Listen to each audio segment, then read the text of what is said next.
We are slowly slipping into autumn, which is bringing a lot of us down, and I'm sure it is wherever you may be in the world. Oh, curious fuckers. Oh. We all need some love and we need some self-care tips ASAP. Yeah. We are feeling it right now. In the UK, the weather has dropped. We are slowly slipping into autumn, which is bringing a lot of us down, and I'm sure it is wherever you may be in the world, especially as we feel like we've lost our whole summer due to lockdown and COVID and all the fucking shit that has happened to us during this year. I think we don't fully realise how shit this year's actually been. Yeah.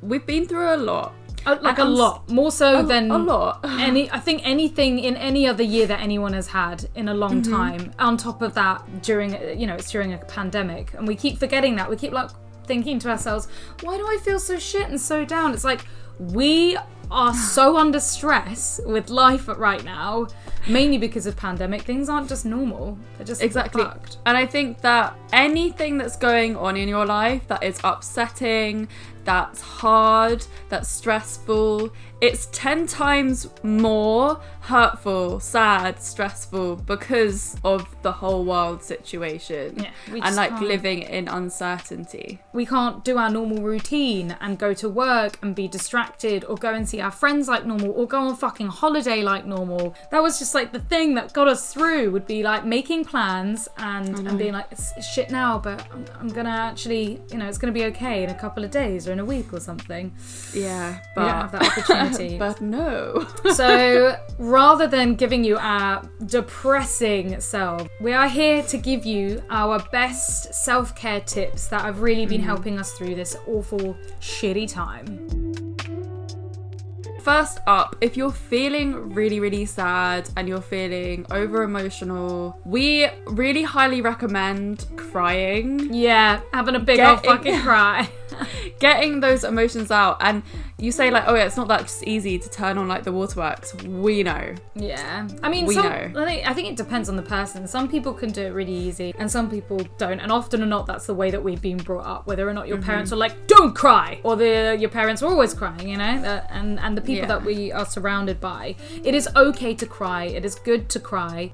You're not oversensitive. Don't let anyone fucking gaslight you and say that you're oversensitive because you cry all the time. There may be mental health issues that might need to be addressed, but crying is what our body physically needs to do to release and relieve tension. So it's a good thing to cry, and it's a good thing to get sad and to look after yourself. So find a sad movie, watch it and cry. This is what I do because I find it really hard to cry when I'm feeling sad. I can't let the emotions out. One way that helps me is to watch my go-to sad films. Everyone has a go-to sad film. You know what yours is. Yeah. So go watch it. Or go and find the most traumatic sad film. Mine's always the boy in the striped pajamas. If I want to cry, that's me done. Dancer in the Dark by Lars von Trier. Please, in the comments, write your sad films down below. Oh shit, bless you. And also bless Florence while you're at it, guys. See, it's a change of weather. I don't know about you, but holding in cries always fucks my nose up. Yeah.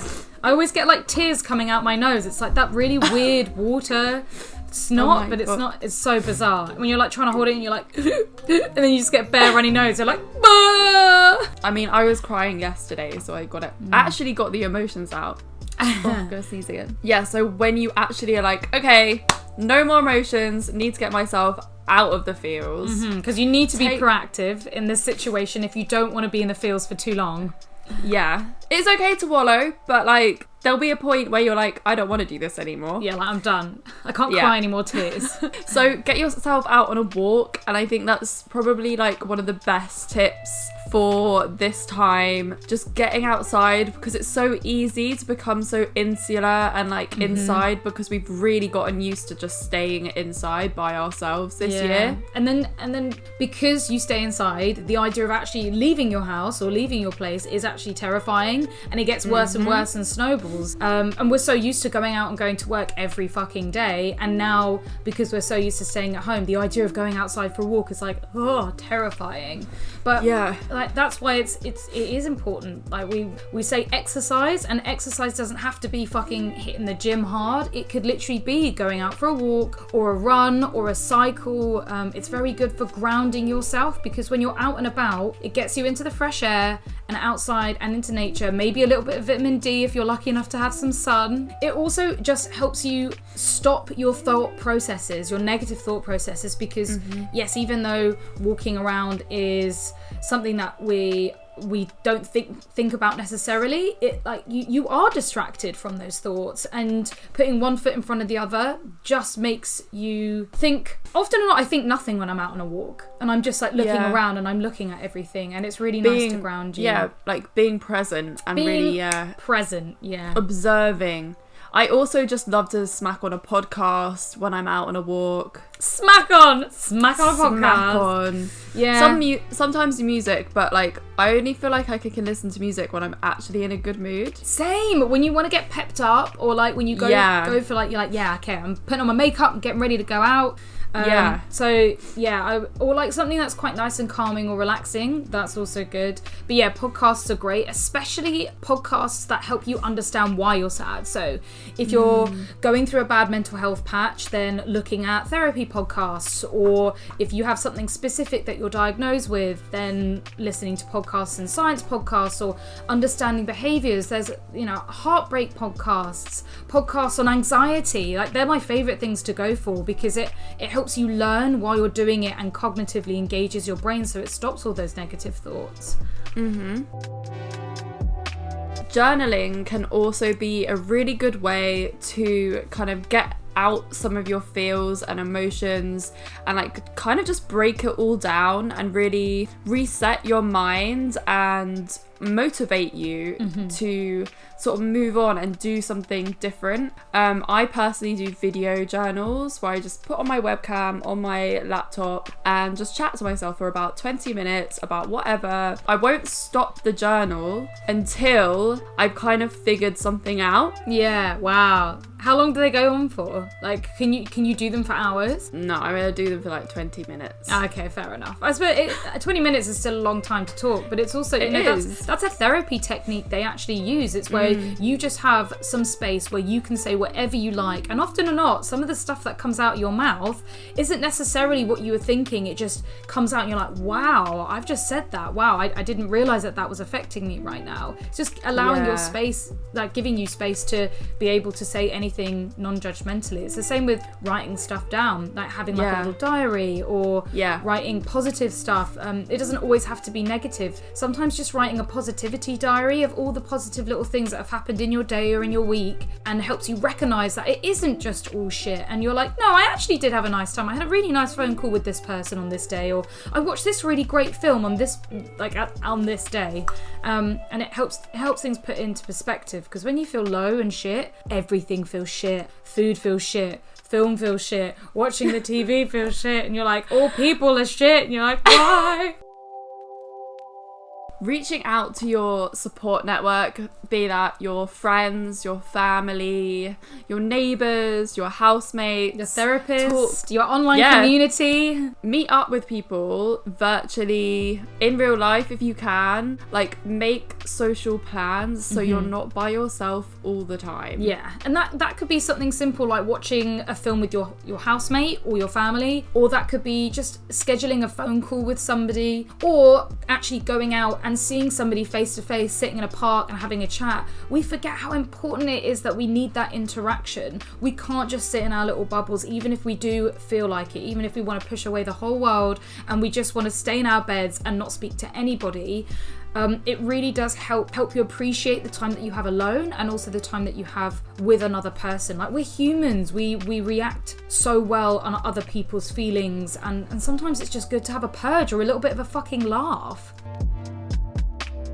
another really productive thing to do is to take time off your phone, off social media. Because no matter what, if we're in a bad mood and we go on social media, there's gonna be something on there that upsets you. Yeah. It's just always the way. It happens. And even if you promise yourself you're only gonna look at cute animal videos or happy dog videos, it's too easy. We've got it programmed in our brains to do the things that we don't want to do and look at the things that we don't want to see. Or we're scrolling down the feed and then something pops up and before you know it, that's made us sad again. Having a decent amount of break from your phone, from whether or not you're binging too much TV, or social media is the main cause of like pain, I swear. It's not a happy place to be when you're feeling low. If whether or not you're looking at other people's having the best time ever, amazing lives, and you're just like, oh, I feel shit at home. It's never good. It's really hard to take a break, but you'll feel so much better for doing it. Yeah. Even if it's just like looking at your screen time and making sure you spend half of that than you would in a usual day. Ooh. I got a new phone last week and my screen time has gone up to 6 hours a day. Oh my fucking God. I was like, okay, so half of the day I'm on my phone. Yeah, easily. How do you look at screen time? I want to find out.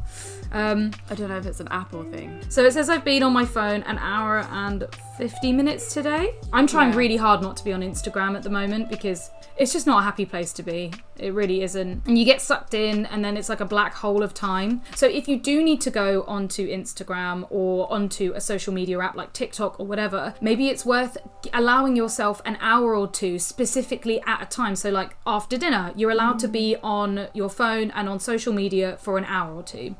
And that's it for the day. Or if you cannot do that yourself and you have to force yourself, delete the app. You don't have to delete your account, just delete the app, because sometimes, you know, like when your mate's like, oh yeah, let me put in my mobile, and before you know it, you're clicking on Instagram because that's your automatic response, or Facebook or Twitter because that's just what you go to just as soon as you look at your app. I mean, as soon as you look at your phone, it's just there. See, on here, you can have a look at the controls on your phone because you can set limits. There are apps that you can get where it says, oh, like warns you, you've been on it for 20 minutes, you need to come off now. I've got here like a wind down time. That's a good idea. That is a good idea. I think I need to do that on my phone. Yeah, like an actual warning for it. Yeah, we need to set more boundaries for ourselves, especially when it comes to social media. Like, let's put down our phones and pick up a book. Where's my like favorite book? And pick up a book. I was like, where is it? You know, from my bookshelf here. Whenever I want like to sort of get away from the world or all my worries, I pick up my favorite book series, which is the Stooky Static House novels, which is the book series that inspired True Blood, and it's just such an easy book to read. It's really captivating, and it like just you get into this whole other world in it. Just there's something about opening a book physically and like it's just relaxing, and you can like do it in bed before you go to sleep. You can have a cup of tea midday and just read. It gets you in another place and definitely is great for getting away from your phone. Yeah, and also buying a book from an artist that you respect and appreciate is just so nice. It's like supporting the cause. If you don't read books like good old dyslexic me here, then pick up a graphic novel. I love graphic novels and they can really immerse me. And yeah, it's that physical page turning thing where you're not looking at your phone, you're not getting like poor eyesight. And if you can leave your phone in another room and be able to be in another room without it, that means you're not addicted to your phone.